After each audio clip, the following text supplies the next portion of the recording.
Hi, Jim Gehring here from Brown Antique Tool Auctions. What we have here are three examples of craftsman-made routers.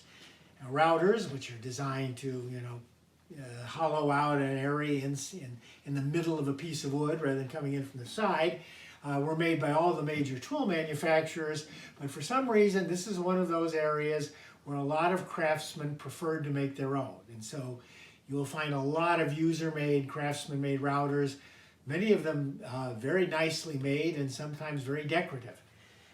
Here we have sort of the basic, these are sometimes called D routers for their size. They've got a couple of handles here and a hollowed out place in the middle. This design of router is often called an old woman's tooth or hag's tooth router because they have the single cutter that protrudes down like this. It supposedly looks like an old woman's tooth, obviously.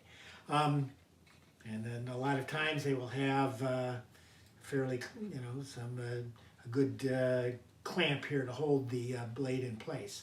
This one's got a nice cast brass wingnut that holds it in place. Here's one that's a little more elaborate. This one has got the handles mounted on the top, and as you can see, it's also got a steel plate on the bottom to protect the surface, and some very nicely carved knobs here, and a more elaborate depth adjustment on the to move the cutter up and down to vary the level of depth. This one is an example of how some guys just got really carried away with decorating these things. You can see it's very cleverly and carefully carved to represent a face. And the wedge that goes in it looks like a tongue. So somebody put a lot of work into carving this to make it very decorative.